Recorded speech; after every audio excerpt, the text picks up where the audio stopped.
Eu dei as minhas voltas que queria dar, mas Deus estava a chamar-me. Nenhuma desculpa minha é superior, nenhuma desculpa tua é superior ao chamado de Deus na sua vida. Amém? Nenhuma. Quando Deus estiver chamando você, você pode falar: Deus, com quem vou deixar a minha mãe? Se Ele está a chamar, é porque Ele vai cuidar. Deus não chama ninguém para cuidar da sua obra e Ele não cuidar dos seus. Quando Deus te chama para cuidar da obra dEle, Ele vai cuidar dos seus. Amém? E o mesmo nós vemos aqui. Deus nas nossas vidas é maior que qualquer objeção nossa. E provavelmente Deus esteja a falar aqui esta noite a alguém que Ele está a chamar para servi-lo em alguma área, para enviá-lo em algum lugar, e essa pessoa está relutante. Preste muito bem atenção. Questionamento. A grande questão e o grande problema é que Eli não ouve isso. E Deus usa uma outra circunstância para falar com Eli. Foi através do sonho de Samuel. Qual foi a resposta de Eli? Vamos ainda ver o capítulo 3, versículo de número 21. Não, capítulo 3. Capítulo 3, versículo de número 18. Qual é a resposta de Eli ao sonho que Samuel teve? Versículo 18. Diante disso que Samuel contou, o sonho, diante disso, Samuel contou-lhe tudo o que ouvira, sem lhe poupar nenhum detalhe. Então Eli exclamou: olha a resposta de Eli, a voz de Deus. Ele é Deus, Ele é o Senhor. Que Ele faça o que bem parecer aos seus olhos. Olha como é perigoso o estágio em que Eli se encontrava. Por que eu voltei a tocar nesse ponto? Porque esse comportamento de Eli, ele é muito comum entre pessoas que são crentes há muito tempo. Primeiro, elas deixam de ser sensíveis à voz de Deus. Elas deixam de olhar o perigo como perigo. Elas começam a normalizar as coisas. O que era pecado torna-se relativo. O que era pecado torna-se normal. O que ele tolerava deixa de tolerar. E o pecado é assim. Quando você o comete, não confessa e não abandona, você se torna viciado por ele. Chega a uma altura em que você começa a relativizar e você começa a frequentar a igreja pensando que ainda tem comunhão com Deus, mas você já perdeu a comunhão com Deus há muito tempo. E a falta de posicionamento de Eli fez com que os seus filhos morressem no pecado, por causa desse pecado. Mas os filhos já eram adultos, eles poderiam ter o cuidado que deveriam ter. O pai não era o culpado, não, ele era culpado, ele foi omisso. Ele foi omisso quanto à situação dos filhos. E é muito que hoje a gente vê como filho, vou falar na posição de filho. Nós estamos numa sociedade que nós não somos permitidos a chamar a atenção, a sermos chamados a atenção como filhos. Nós não queremos que os nossos pais nos eduquem, chamem a nossa atenção. Nós estamos sendo criados, voltando, eu estou a falar na posição de filho. Nós estamos sendo criados numa sociedade em que o pai não pode mais ter autoridade sobre mim. Em que o professor não pode mais ter autoridade sobre mim. Em que quem é superior não pode mais ter autoridade sobre mim. Queridos, quando as autoridades começam a ser ignoradas, falo de autoridades aqui, pais, mães e qualquer outro tipo de autoridade, começam a ser ignoradas, nós estamos a caminhar para o precipício. Porque quando um pai já não pode mais educar o seu filho, porque o Estado vai intervir, nós estamos a caminhar para o precipício. Porque o pai sabe o que é certo a ensinar ao seu filho.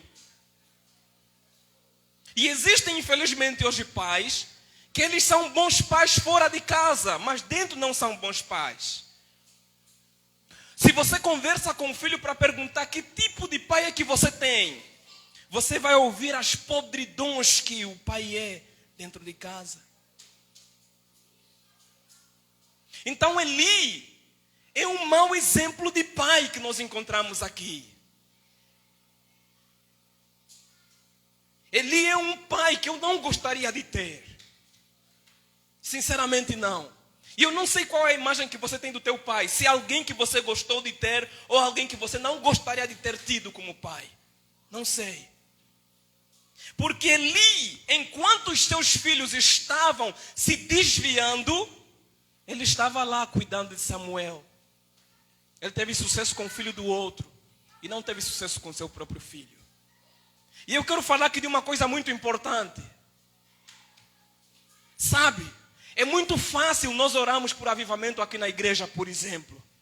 É muito fácil nós falarmos sobre santidade aqui na igreja. É muito fácil nós falarmos sobre o mover de Deus aqui na igreja.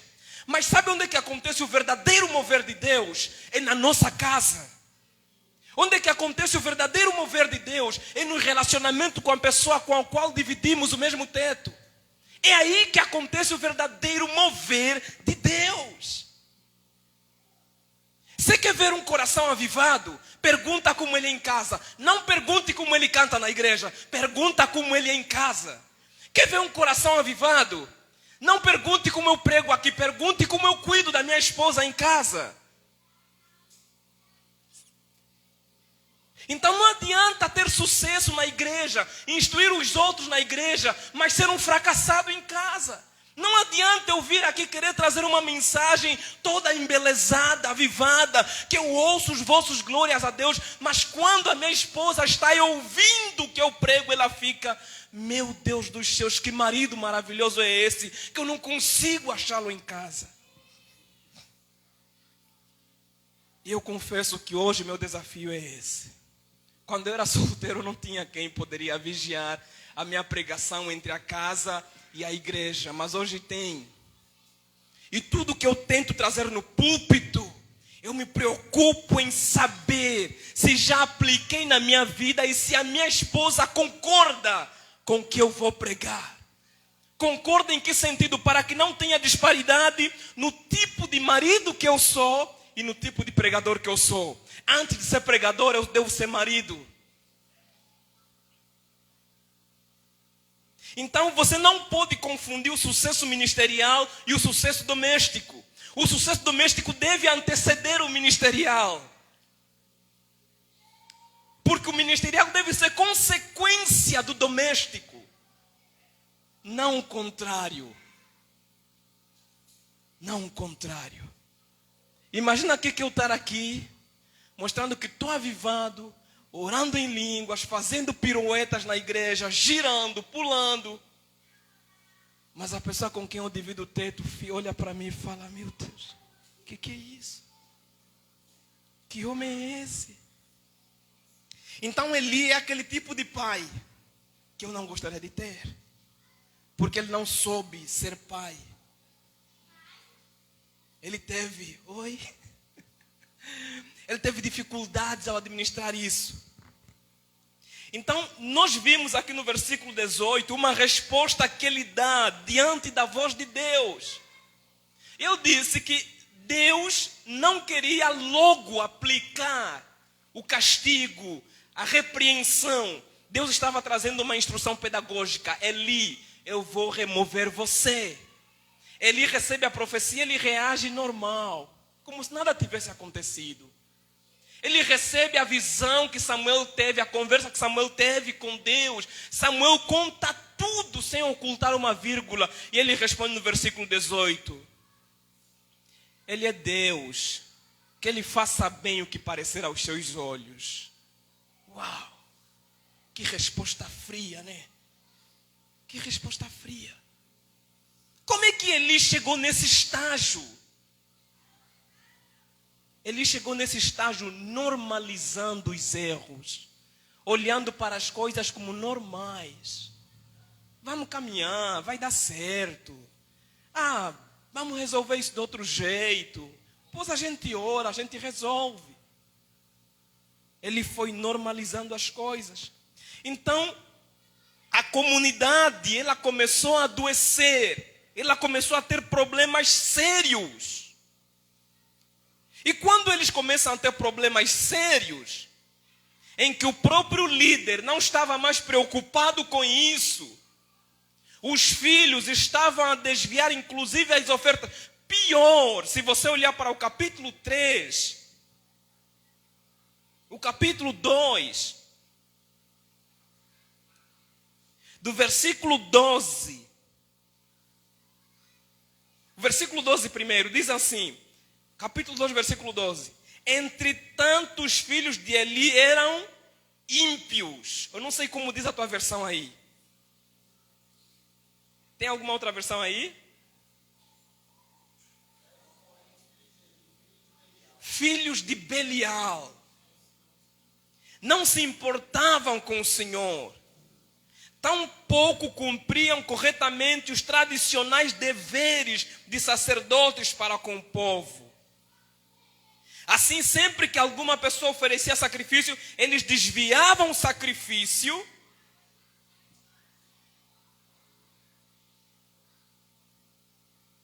e antes de queimar, versículo 15, a gordura, vinham ao auxiliar do sacerdote e ordenava ao homem que estava oferecendo para tirar um pedaço.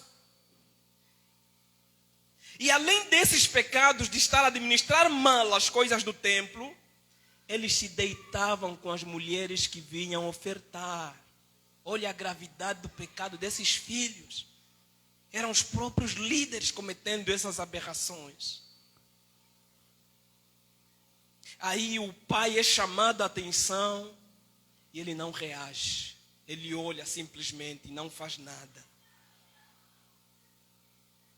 Como é que a gente chega nesse estágio, ignorando os pequenos elementos da nossa santidade?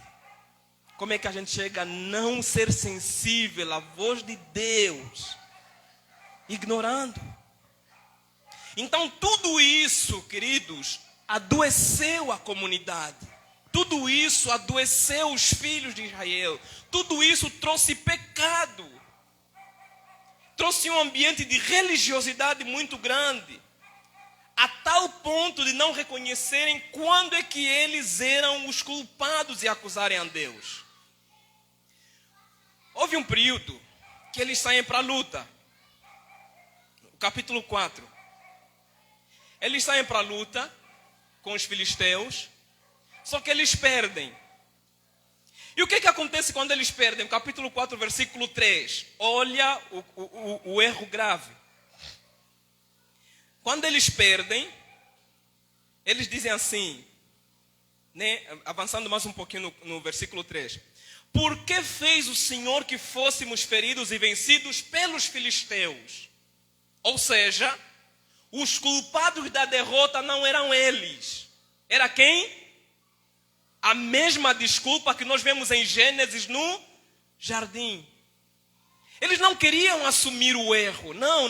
Nós fomos derrotados porque Deus fez com que a gente fosse derrotado. Quando não. E hoje continua acontecendo isso. As pessoas, elas querem vitória, mas não querem observar o trajeto da vitória. Não observam segundo a palavra de Deus. Aí quando dá errado, eles nunca são os culpados. O culpado é sempre o outro. Ele nunca é responsável por nada. O outro é sempre culpado.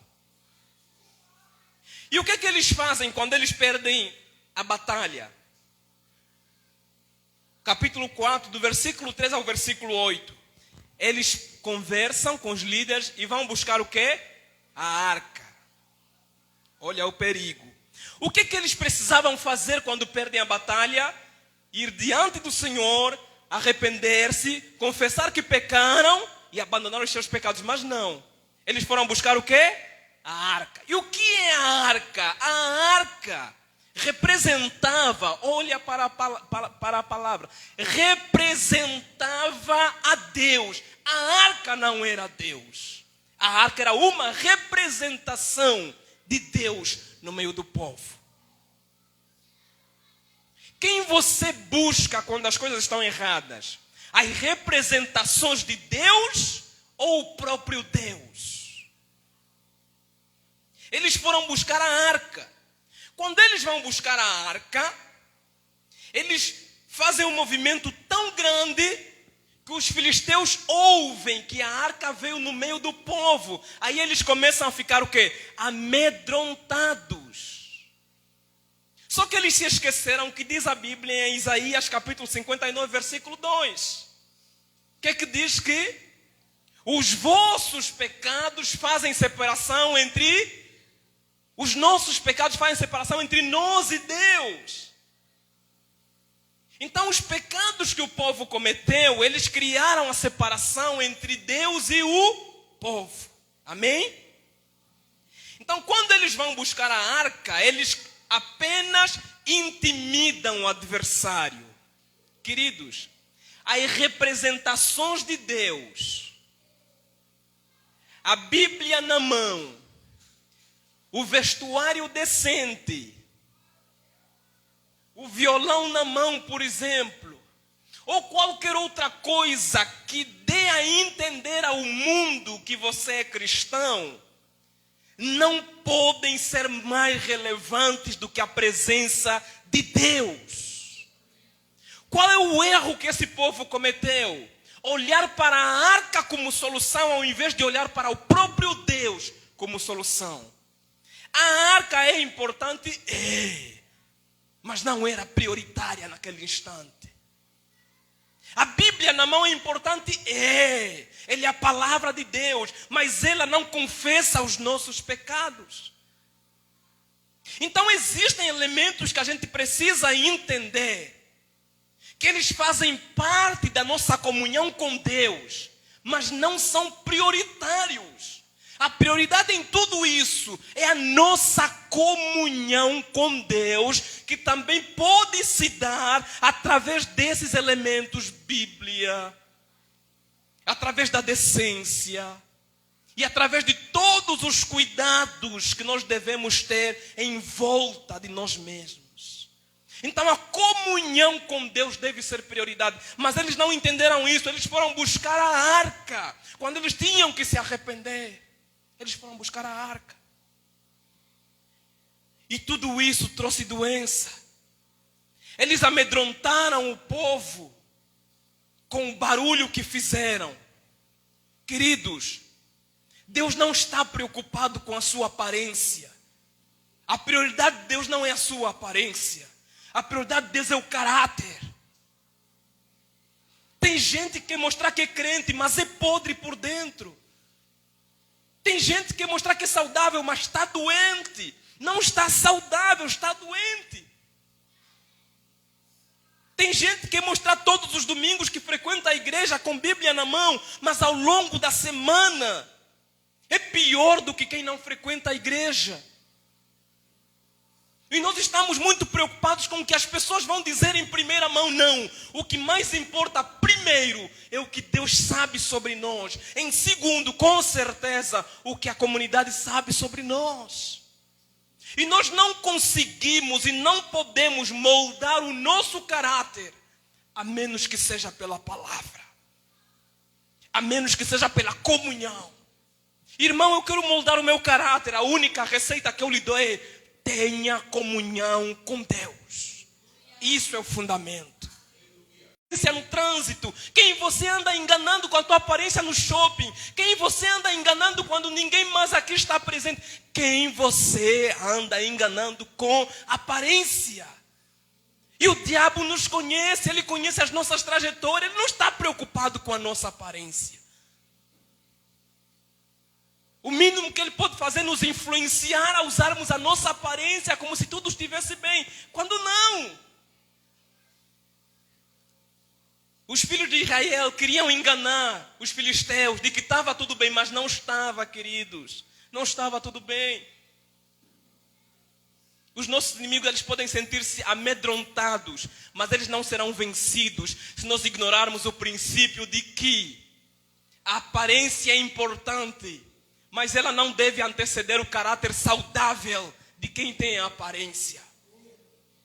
A aparência não é prioritária. Primeiro o caráter, depois a aparência. Porque o caráter saudável, ele vai trabalhar na reputação saudável. O processo é de dentro para fora, não de fora para dentro. Ele começa a crescer aqui. E os colegas no trabalho começam a ver o teu brilho. Eles não começam mais a enxergar você, começam a enxergar Deus. Eles não começam mais a ver tua aparência, começam a ver o brilho da glória de Deus, dia após dia, hora após hora. Então nós não precisamos ficar preocupados, não. O que as pessoas vão pensar, querido, seja apenas um homem, uma mulher íntegra, Deus vai cuidar do resto. Deus vai transmitir para as pessoas quem Ele quer que as pessoas pensem sobre você. Então a nossa prioridade é o caráter. É como nós estamos dentro. É como nós cuidamos do nosso devocional em casa. É como nós cuidamos do nosso ambiente de adoração em casa. Só nós e Deus. Isso é que é prioridade. E a aparência é secundária. Quando você engana as pessoas com a aparência, a queda é inevitável. Quando você vive de ilusão, a desilusão é inevitável. Então o povo estava mergulhado em pecado. E eles queriam intimidar o inimigo com a aparência. A aparência só amedronta. Ela não derrota. Você quer que a aparência derrote realmente? A gente precisa primeiro colocar como prioridade a comunhão com Deus. E é isso que vai fazer a diferença. Quando eles vão para a luta só levando a arca, não levando o dono da arca, o que acontece? No capítulo 4 ainda, eles perdem a batalha. Eles perdem a batalha porque eles estavam apenas com a arca, não estavam com o dono da arca. Tem gente que tem a Bíblia, mas não tem o dono da Bíblia. É possível isso acontecer? Tem gente que tem Bíblia no sovaco, mas não tem o Deus da Bíblia no coração. Isso é aparência, isso é importante, mas isso, é nada se comparado à presença de Deus. É importante, faz parte da vida, é fundamental, mas Deus precisa vir em primeiro lugar. Do contrário, nós vamos ter a Bíblia na mão e não entendendo mesmo assim as dificuldades que nós passamos, as lutas. Mas como, irmão, eu tenho a Bíblia na mão, eu vou para o culto, eu faço isso e aquilo, mas as lutas são as mesmas e não passam. Você tem a Bíblia, ok, você vai ao culto, ok, você faz isso, faz aquilo, você dá oferta, você dizima, você faz um trabalho na igreja, mas você tem comunhão com o dono da Bíblia? Você tem comunhão com o dono da igreja? Porque é fácil estar nesse ambiente e aparentar ser, mas você é. Você é o que aparenta ser. Você é. Você é o que aparenta ser quando ninguém mais está vendo você. Você é o que aparenta ser. Você é esse crente que aparenta ser aqui na igreja. Você é o que aparenta ser quando a esposa, a namorada não está perto. Você é o que aparenta ser. Você é o que aparenta ser diante das pessoas. Você é o que aparenta ser. Ou somos apenas mais uma falsidade caminhando por aí, enganando o mundo de que somos, mas não somos. Tocamos o sino errado, inventando de que somos, mas não somos. Mostramos para o mundo que nós somos da Batista, mas no fundo nós não conhecemos o Deus que salvou os da Batista. Mostramos para o mundo que nós somos da vida e graça, mas nós não conhecemos a graça.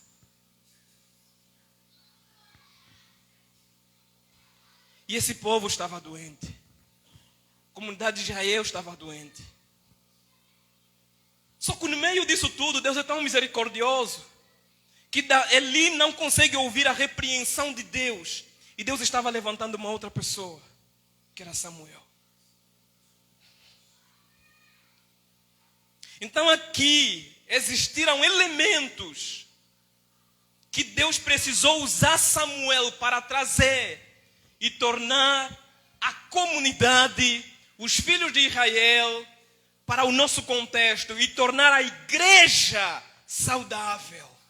E nós podemos inclusive aplicar princípios para ser uma igreja saudável, uma comunidade saudável, emprestando aqui as palavras comunidade e igreja, comunidade e congregação, os princípios que Deus aplicou através de Samuel para que a comunidade, os membros da comunidade, os filhos de Israel ficassem saudáveis. Primeiro princípio: essa comunidade precisa ter um líder chamado e sensível à voz de Deus. Capítulo 3, do versículo 1 ao 14, nós encontramos isso. O líder primeiro precisa ser chamado por Deus e ser sensível à voz de Deus. Segundo, não precisa apenas ser chamado, sensível, mas precisa também ser cheio de Deus. Não cheio do vinho, mas cheio de Deus. Compromisso com Deus e confirmado pelo povo. Isso é muito interessante, que se você quer avaliar se o seu ministério é mesmo de Deus, Ele vai usar a igreja para confirmar. Amém? Ele vai usar a igreja, os irmãos, para confirmar. E não, você vai ser o nosso líder. Eu fico feliz que o pastor Célio passou por isso. Uma confirmação de Deus através da igreja, através dos irmãos. Terceiro ponto, princípio: o líder precisa estar atento a todas as ocorrências do povo e tomar posicionamento. Quando a gente olha para o capítulo 7, versículo 3, e aconteceu que Samuel declarou a toda a casa de Israel. Olha com o versículo 2, ele diz que o povo estava buscando a Deus por meio de súplicas. Só que no intervalo do versículo 12 e o versículo 3, nós podemos inferir o seguinte: Samuel fez uma busca, uma análise. Não tem como Samuel decidir declarar ao povo para começar a buscar a Deus, a menos que ele tenha observado o povo buscando a Deus e mostrando para eles que vocês estão buscando a Deus, mas estão buscando de forma errada. Então vamos, a partir de hoje, seguir os seguintes passos. Versículo 3. E aconteceu que Samuel declarou a toda a casa de Israel: se essa vossa busca, essa vossa intenção é de todo o vosso coração, Samuel desafia: tirai imediatamente de vós os deuses pagãos estrangeiros e todas as imagens da deusa Astarote. Primeiro ponto, Samuel desafia: tirem. Segundo ponto, dedicai inteiramente o vosso coração ao Senhor e adorai somente a Ele. Primeiro, tirar. Segundo, dedicar. Terceiro, exclusividade. Adorai somente a Ele. Estes três passos trarão como consequência a última parte do versículo 3. Então Ele vos livrará da mão dos filisteus. Se vocês ler ou estudar a história de Astarote, era a deusa, no caso esposa de Baal. Então os cultos a esta deusa envolviam erotização. E eu creio que deve ser desafiador para Samuel chamar esta comunidade ao arrependimento. Isso só acontece se o líder primeiro tiver o chamado de Deus, ser sensível à voz de Deus, cheio de intimidade, compromisso com Deus e confirmado pelo povo. O povo precisa entender que ele realmente foi chamado por Deus. Porque não é fácil convocar ao arrependimento alguém que está apegado a ele. A comunidade estava doente, Deus precisava trazer a cura, mas cura nenhuma viria se eles não observassem esses princípios. Então o líder deve ser aquele que vai trazer a palavra de orientação, independente das consequências que isso lhe possa causar. Amém? É difícil isso, queridos. Mas todo líder de Deus, não importa em qual área você atua, as orientações de Deus para um povo que está em pecado, elas vão ter que ser desafiadoras. Mas independente das consequências que isso nos pode causar, nós precisamos trazer a mensagem de Deus. Ele orienta o povo para isso. Então nós não vemos aqui um líder que olhou para o pecado do povo e saiu por aí comentando e rindo da desgraça do povo. Olha onde eles foram parar e tal. Nós vemos um líder compassivo. Nós vemos um líder que se compadeceu com a causa do povo. Ao invés de sair comentando com outros, ele foi e conversou, ele orou, ele buscou a Deus e foi conversar com o povo. Oh, se vocês querem vencer os vossos inimigos interiores e exteriores, vocês precisam se dedicar exclusivamente a Deus. Só assim Deus virá e vocês vencerão o inimigo. Então, isso é uma das responsabilidades que o líder precisa ter. E qual é a parte da igreja? Qual é a parte das ovelhas? Qual é a parte que a comunidade precisou fazer? Primeiro, reconhecer a autoridade do líder. É incrível, mas infelizmente existem igrejas que o povo não reconhece a autoridade do líder. O líder diz que, vamos assim. Aí ele não quer ser liderado. Ele diz também, vamos assim. Cada um quer ter sua direção. A igreja, a comunidade precisa ouvir e seguir a orientação do líder. Claro, porque isso vem de Deus, é Deus falando através dele. E eles precisam arrepender-se. Buscar a Deus nos momentos de crise. Você vê aqui que quando eles vão orar, quando eles começam a se converter, a mudar o posicionamento deles, eles depois percebem que os filisteus ficaram a saber do que eles estavam a fazer. Aí eles ficam amedrontados. O que eles fazem quando eles percebem isso? Se a gente leu no capítulo 4, o que eles fizeram quando foram combater contra os filisteus? Buscar o quê? A arca. No capítulo 7, o que eles fizeram?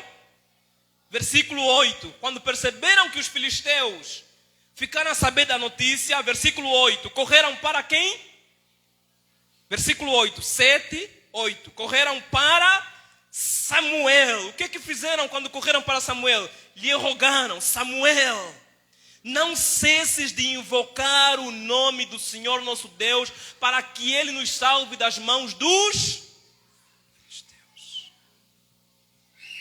Quando o líder é de Deus, ele não vai orientar o povo a buscar as representações. Ele vai orientar o povo a buscar socorro exato que vem de Deus. Com Eli o povo foi buscar a arca, que era a representação de Deus. Com Samuel o povo foi buscar quem? O próprio Deus, através de Samuel. Então líderes que são de Deus, eles normalmente vão apontar para Deus, não para as representações de Deus. Então eles foram buscar a Deus, porque o único que poderia salvá-los é Deus. O quinto princípio: todos precisam agir na mesma visão e com fé. Nós encontramos isso no versículo 12. Samuel mandou a consequência do êxito que eles foram tendo. Eles só tiveram resultado até erguerem a pedra Ebenezer, porque eles foram unidos e agiram na mesma direção. Obedecer, guardar e viver a palavra de Deus. Sexto, a comunidade precisa ter paz. Olha no versículo 14. Eles voltaram a conquistar as cidades, foram devolvidas a Israel.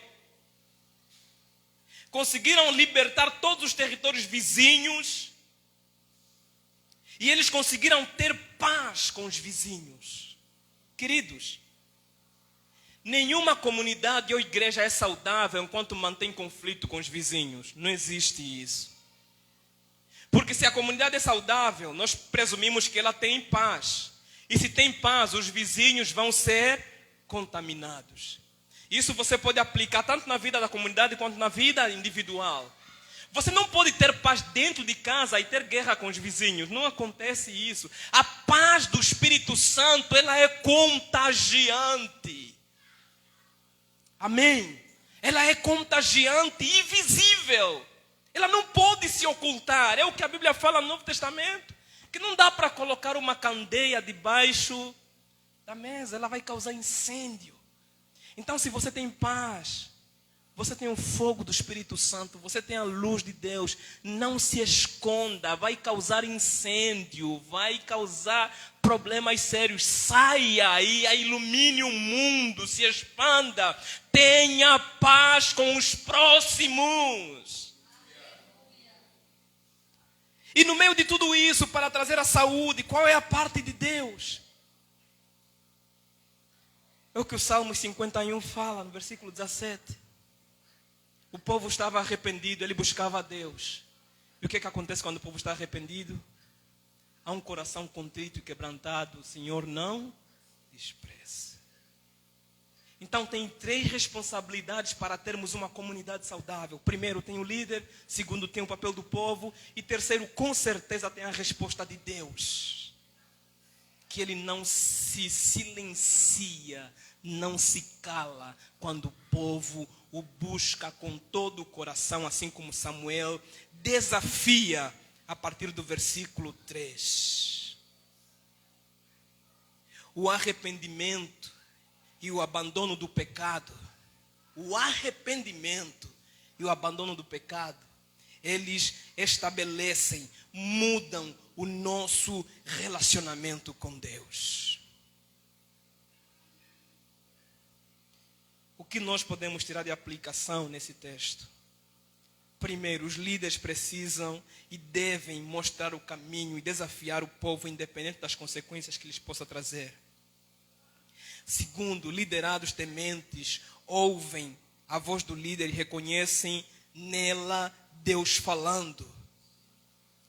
Terceiro, não podemos viver de aparências, irmãos. Mostrar para o mundo que está tudo bem quando nós sabemos que não está. As aparências amedrontam, elas não derrotam. O inimigo pode até sentir amedrontado, mas ele não vai fugir por causa da aparência. Porque até Jesus, o diabo tentou, imagina nós. Imagina nós. A comunidade precisa necessariamente viver a unidade.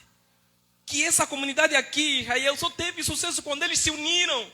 Buscaram a Deus e se uniram como comunidade. E é o que o Salmo 133, versículo 1 a 3 fala. Oh, quão bom, olha só, é bom que os irmãos vivam em união, porque na unidade Deus ordena bênção. E a comunidade precisa honrar, amar e respeitar os líderes que tem. Tem igreja que quer ter sucesso, mas não respeita o pastor. Maltrata, detrata o pastor quando está ausente. Sabe, é impressionante o que eu vou dizer, mas eu quero que você entenda. A nossa ligação é antes de mais espiritual do que física. Amém? Quando nós estamos desligados espiritualmente, eu posso vir saudar, mas nós não conversamos na mesma perspectiva, porque o Espírito Santo não está aí para causar conexão. Então tome cuidado quando vai falar do teu líder, do teu pastor. Tome cuidado quando vai tocar na vida dele. Eu, homem, falho, temos a responsabilidade de amar, honrar, porque é Ele que Deus colocou nas nossas vidas para nos direcionar. Nossas ligações são, antes de mais, espirituais do que físicas. Amém? São antes de mais espirituais do que físicas. Então, o que precisamos fazer para sermos uma comunidade saudável? A igreja tem a sua parte, o líder tem a sua parte, e cada um de nós é chamado a uma responsabilidade. Aleluia. Os verdadeiros líderes, mais uma vez, eles vão sempre apontar para Cristo, para Deus. Que nem o que João fez. Estava lá batizado, mas quando ele viu Jesus, ele mostrou Jesus para o povo. Eis o Cordeiro de Deus que tira o pecado do mundo. Amém. Aleluia. Aleluia. Vamos nos colocar em pé, por gentileza.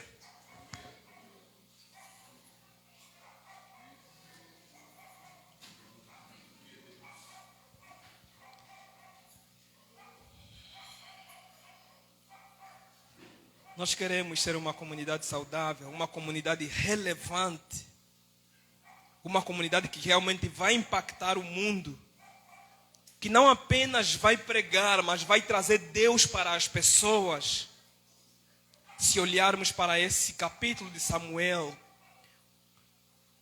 deixando de parte todos os erros que Eli e sua família cometeram, pautando por uma renúncia, dedicação exclusiva, ouvir a voz de Deus, termos um líder que tem a voz de Deus como prioridade. Um povo arrependido que quando tem problemas busca a presença de Deus. Queridos, eu falo e falo com toda a ousadia, em nome de Jesus, não tem como Deus não descer numa igreja arrependida.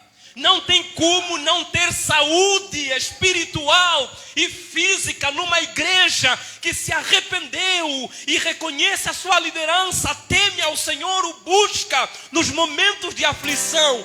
Deus desce nesse lugar. Aleluia. Oh, Jesus, feche teus olhos por um instante.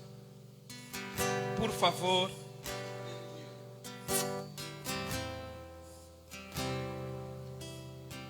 Oh, glória a Deus.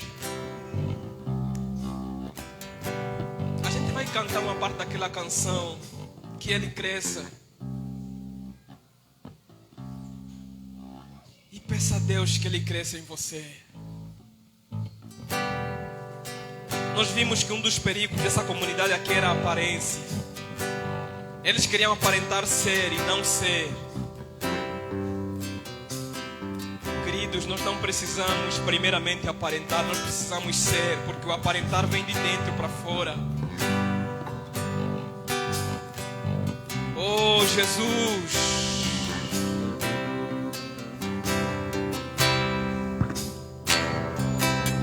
Oh, Jesus. Senhor, nessa noite nós nos despimos, nos esvaziamos de nós mesmos. Nós nos desvaziamos, Senhor, e queremos mais de Ti. Nós queremos ser uma comunidade saudável, e isso não vai acontecer se não quisermos mais de Ti. Deus, a exemplo do povo israelita, eles se tornaram uma comunidade saudável e relevante quando começaram a Te buscar. Nós queremos mais de Ti, Deus. Menos de nós. Menos de nós.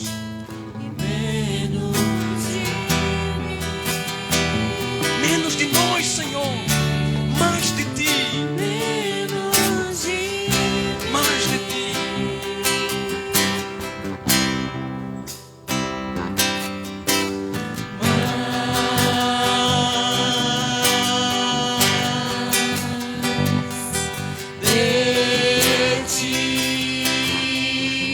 Clame a Deus que Ele traga mais dele para a sua vida.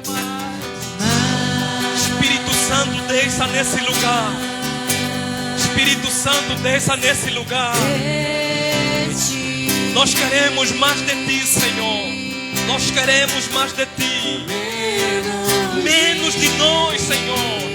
Menos dessa comunidade, mais de Ti. Menos dessa comunidade, mais de Ti. mais de ti, mais de ti.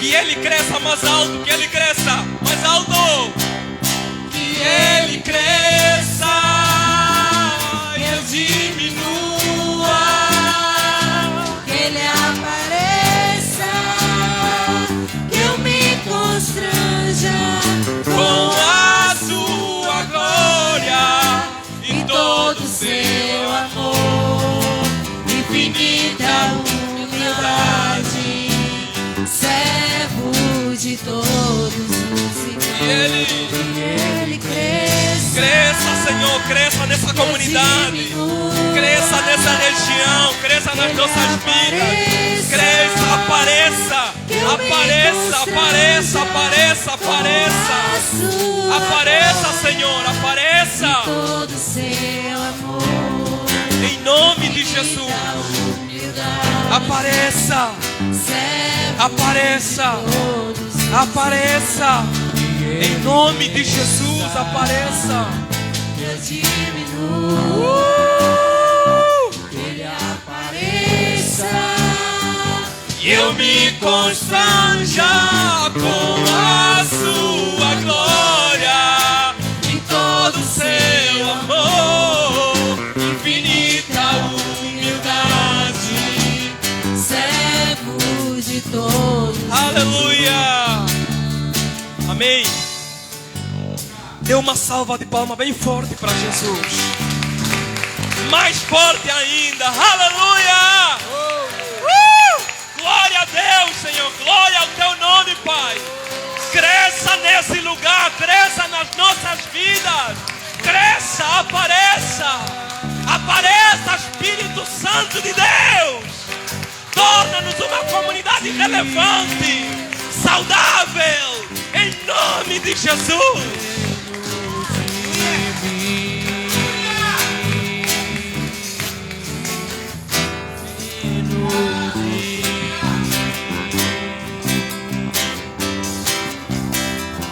Menos de mim,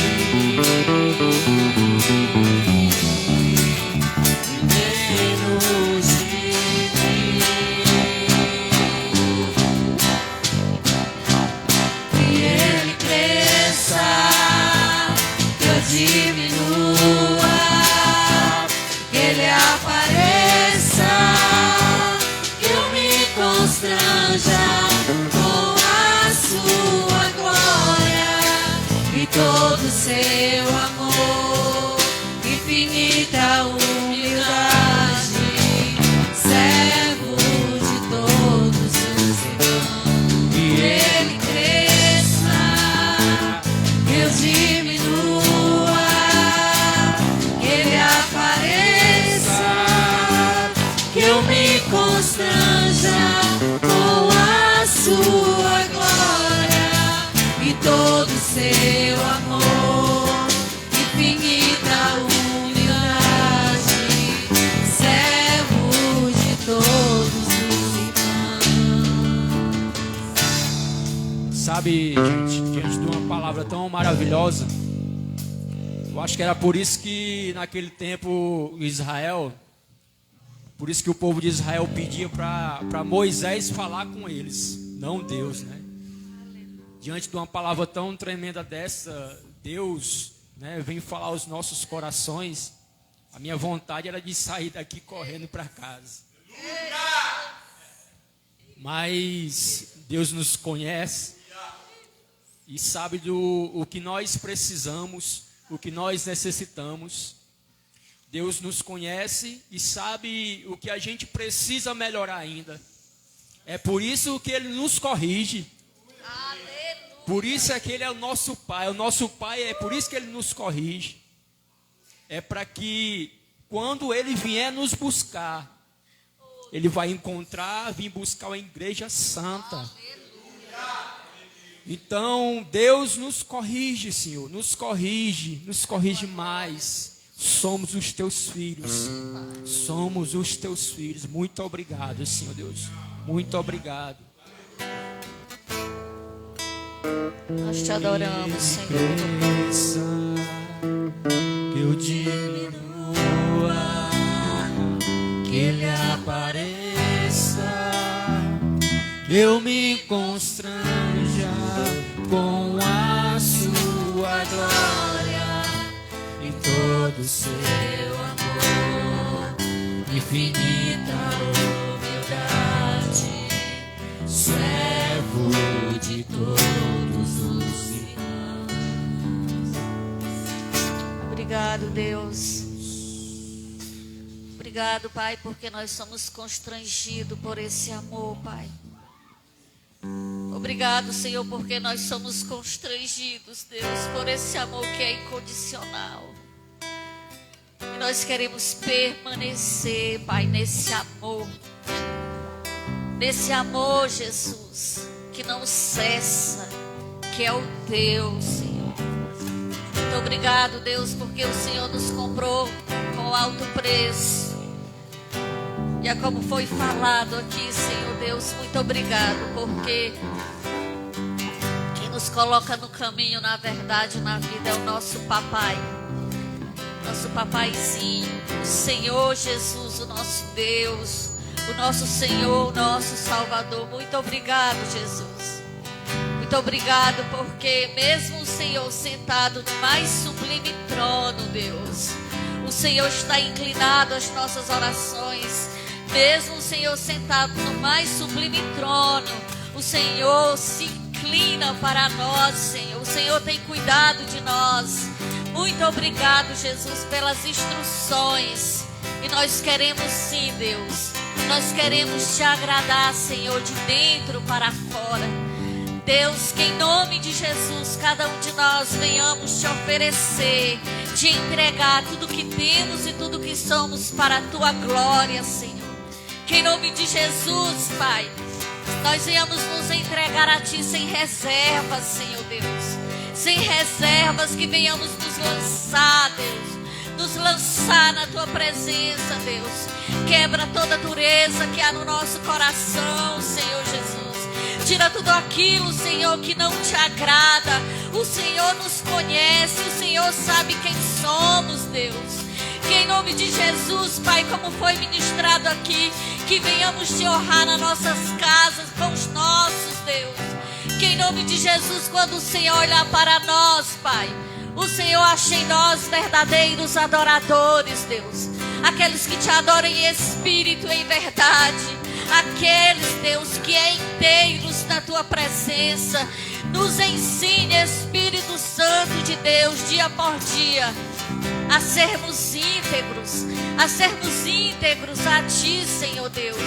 Em nome de Jesus, enquanto estivermos nessa terra, Senhor, que em nome de Jesus a nossa jornada terrena seja de temor a Ti, Jesus. Pai, que nenhum coração, Pai, que nenhum coração saia daqui, Deus, com outro desejo, senão de Te adorar verdadeiramente, Senhor. Que em nome de Jesus, Pai, que em nome de Jesus, Pai, venhamos ter a essência da adoração dentro de nós, Senhor. Que venhamos Te adorar, Senhor. Encha-nos com Teu Santo Espírito, Jesus. Encha-nos com Teu Santo Espírito e que venhamos ser transbordantes para a Tua glória, Senhor. Que tudo que fizermos, Pai, que seja para a Tua glória, que seja para a honra e glória do Teu nome, Jesus. Nos perdoe, Senhor, porque quantas e quantas vezes nós pecamos, mas nós não queremos viver pecando, Deus. Nos ajude, Deus. Nos ajude, Pai, a andarmos em santidade, a sermos santos assim como o Senhor é, Deus. E que em nome de Jesus venhamos exalar o Teu bom perfume, o bom perfume de Cristo nessa terra, Senhor. Muito obrigado, meu Senhor. Glórias ao Teu nome. Queridos, enquanto a gente ministra essa última canção, você pode adorar o Senhor também com seus dízimos e suas ofertas. Quem quiser usar o QR Code, tem aí atrás das cadeiras, você pode ficar à vontade. Nós estamos na casa do Pai. Aleluia.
Toma o teu lugar, Senhor.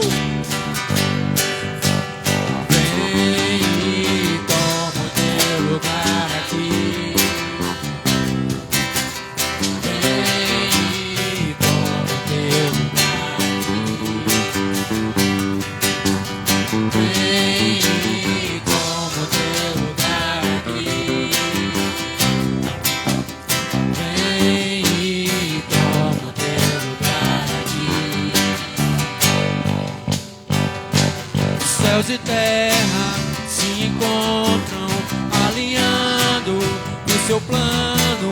O universo estremece, o leão rugiu do trono. Céus e terras se encontram, alinhando no seu plano. O universo estremece, o leão rugiu do trono. Tu és santo e poderoso Deus. Tu és santo e poderoso Deus. Tu és santo e poderoso Deus. Tu és santo e poderoso. Vem, toma, Senhor.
Yeshua.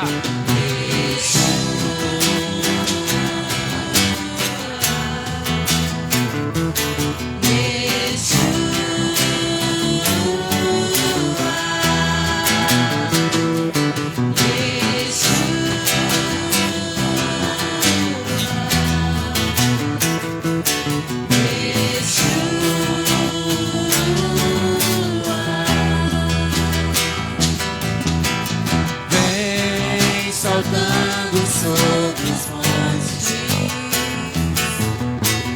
de Jerusalém. Eu Sou tua noiva apaixonada, te esperando para dançar.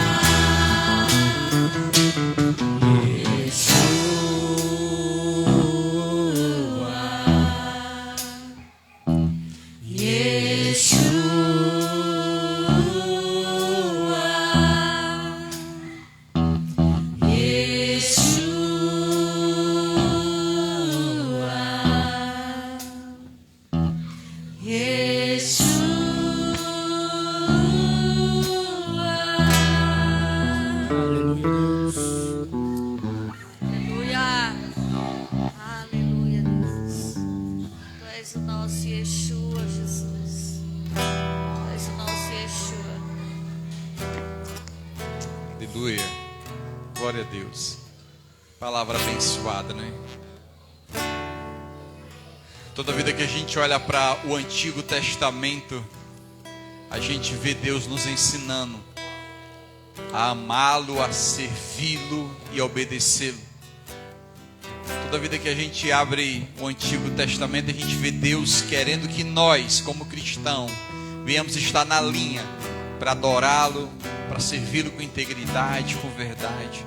Essa noite não foi diferente, a gente vê um contraste daqueles que desejam obedecer a Deus e daqueles que endurecem o coração e as coisas se tornam naturais.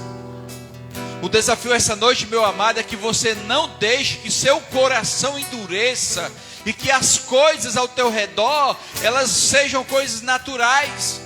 Nós precisamos colocar os nossos olhos no Senhor, porque foi Ele que enviou o seu Filho amado para morrer por nós. A Bíblia diz que quando nós aceitamos a Cristo, nós somos espirituais, nós não somos naturais. A Bíblia diz que nós não devemos nos conformar, amado, não deixar que a nossa mente se conforme com as coisas desse mundo, mas nós devemos ter a mente transformada, renovada pelo poder do Evangelho, amado. É Ele que faz diferença na nossa vida. Que essa noite você faça uma reflexão, como foi falado essa noite, que não seja simplesmente o que você fala, mas o que você é na essência de verdade, na sua casa e onde você for, em nome de Jesus. Vamos orar, terminando esse momento aqui, agradecendo o Senhor. Você pode ficar de pé, em nome de Jesus. Agradecer ao Senhor por a porção de hoje. Eu creio que Deus falou muito aos corações essa noite. Pai Santo, Deus Santo e Poderoso, Deus de infinita graça e bondade, como o Senhor é bom, Deus, como o Senhor é bom, ó Pai, o Senhor, Pai, que nos ama de uma forma, Pai, incondicional, o Senhor que nos deu hoje, Pai, o alimento do céu, o maná do céu, direto do Teu trono, ó Pai. Obrigado, ó Pai, pela vida do Teu servo, ó Deus. Senhor, continua abençoando a vida do Teu servo, Pai, o irmão Nelito, a sua esposa, que eles possam ser um instrumento em Tuas mãos, ó Pai, em nome de Jesus, sempre caminhando, Pai, na verdade, entendendo os propósitos da Tua palavra. Deus, muito obrigado por esse ministério, ó Pai, de louvor dessa comunidade, Pai, que tem sido uma bênção do céu em nossas vidas. Fortalece a cada dia, Pai. Conduz a cada dia, Deus, no nome de Jesus. Deus, abençoa cada um dos nossos amados, ó Pai, que estão conosco essa noite. Que eles possam voltar para os seus lares, revestidos de graça, de conhecimento, de amor do céu. Meu Deus, abençoa o retorno de cada um para os seus lares. Que a Tua presença, Pai, esteja na vida de cada um deles, conduzindo, livrando de todo mal, ó Pai. E que eles tenham uma semana abençoada, nos dê uma noite abençoada. É o que eu te peço, meu Pai, em nome do teu Filho amado Jesus Cristo, que vive e reina. Amém. Aleluia. Glória a Deus. Aleluia. Aleluia. Sem ti não irei, sem ti não irei. Não me deixe sair da tua presença. Você pode abraçar esse amado irmão que está do seu lado. Você pode desejar a esse irmão, a essa irmã, a paz do Senhor. Você pode desejar uma semana cheia da presença do Espírito Santo, cheia de realizações na presença do Senhor. Você pode abrir a sua boca e profetizar a palavra de Deus na vida desse amado irmão, dessa amada irmã.